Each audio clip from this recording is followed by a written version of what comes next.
इस लेक्चर में हम क्लास 12th का सॉल्यूशन चैप्टर डिस्कस कर रहे हैं और ये काफ़ी इम्पोर्टेंट चैप्टर है और ये फर्स्ट चैप्टर है। अब हम समझते हैं कि सॉल्यूशन मीन्स क्या होता है। तो सॉल्यूशन जो होता है ये होमोजीनियस मिक्सचर होता है, होमोजीनियस मिक्सचर। अब होमोजीनियस मिक्सचर का क्या मतलब है? तो होमोजीनियस मिक्सचर का मतलब होता है यूनिफॉर्म सॉल्यूशन, मतलब एक समान रूप से ये चारों तरफ घुल जाता है।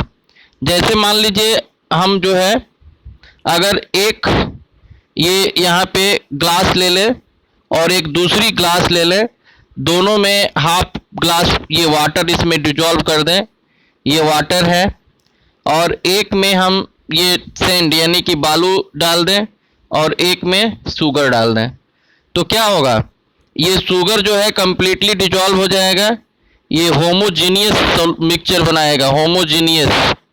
और ये क्या बनाएगा? ये हेट्रोजीनियस मिक्सचर बनाएगा, हेट्रोजीनियस। क्यों?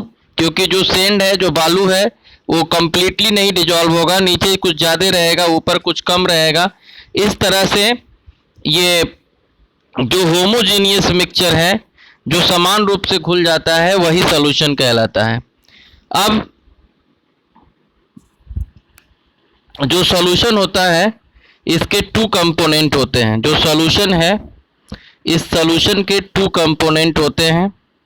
एक को हम बोलते हैं सॉल्यूट, एक को क्या बोलते हैं? सॉल्यूट। सॉल्यूट उसको बोलते हैं जो डिजॉल्व होता है, और दूसरे को बोलते हैं सॉल्वेंट, जिसका फिजिकल स्टेट जो होता है सॉल्वेंट का, वो सॉल्यूशन जैसा होता है। तो जो सॉल्यूट है, सॉल्यूट घुलता है, जैसे अभी शुगर को हमने वाटर में डिजॉल्व किया था, तो शुगर सॉल्यूट है और वाटर क्या है?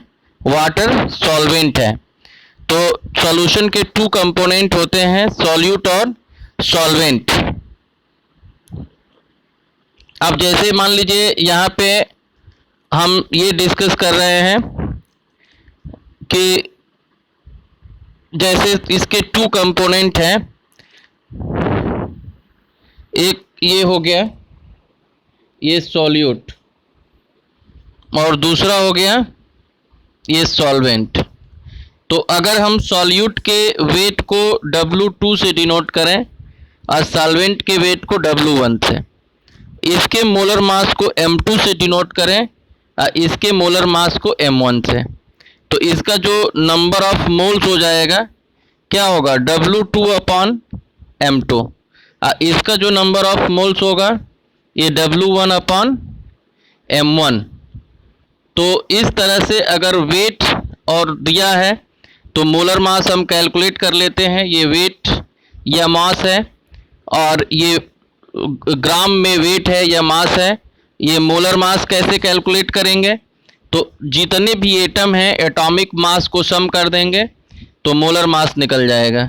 आज जब W और M को डिवाइड करेंगे, जब W में ये M को डिवाइड करेंगे तो ये हमारा मिल जाएगा नंबर ऑफ मोल्स।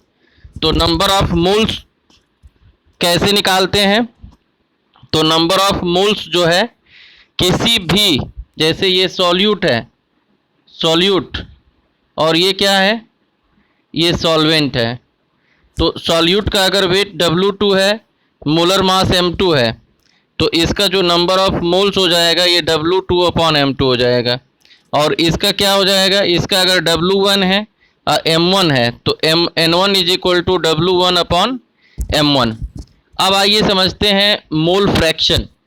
तो मोल फ्रैक्शन क्या होता है? जो मोल फ्रैक्शन होता है, मोल फ्रैक्शन, तो mole fraction is a ratio between number of moles of any component and total number of moles. जैसे मान लीजिए आपको सॉल्यूट का निकालना है, तो सॉल्यूट का मोल्स N2 होगा और टोटल N1 प्लस N2। और सॉल्वेंट का निकालना है तो ऊपर सॉल्वेंट का मोल रहेगा और नीचे दोनों का सम रहेगा। तो ये आपका हो जाएगा, ये जैसे अगर आपको कैलकुलेट करना है तो ये सॉल्यूट का है और ये सॉल्वेंट का है, और अब आप डिफिनीशन दे सकते हैं कि mole fraction is a ratio between the number of moles of any component and total number of moles. तो इस तरह से मोल फ्रैक्शन आप निकाल लेंगे। और मोल फ्रैक्शन देखिए, ये x2 इज इक्वल टू क्या है, n2 upon n1 plus n2 है, और x1 इज इक्वल टू क्या है, n1 upon n1 plus n2 है। जब दोनों को आप सम करेंगे तो ये 1 आ जाएगा। यानी कि अगर मान लीजिए कोई एक दिया हुआ है तो ये माइनस कर देंगे, या अगर x2 निकालना है तो 1 माइनस x1 कर देंगे, तो ये मोल फ्रैक्शन निकल जाएगा। अब इसके बाद हम समझते हैं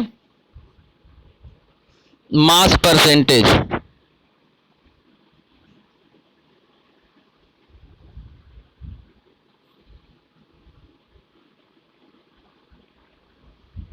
तो मास परसेंटेज जो है, मास परसेंटेज और वेट परसेंटेज, ये एक का किसी एक का जो W% से इसको डिनोट करते हैं। और जैसे W2 इंटू 100, सॉल्यूट का मास इंटू 100 अपॉन ये क्या हो जाएगा, total mass W1 plus W2। और अगर मान लीजिए इसी को ppm में कर, ये जैसे एक होता है ppt, तो ppt में 1000 से मल्टीप्लाई हो जाता है। अब ppm में 10 टू द पावर 6 से हो जाता है। और कंसंट्रेशन इन, जैसे W/V निकालना है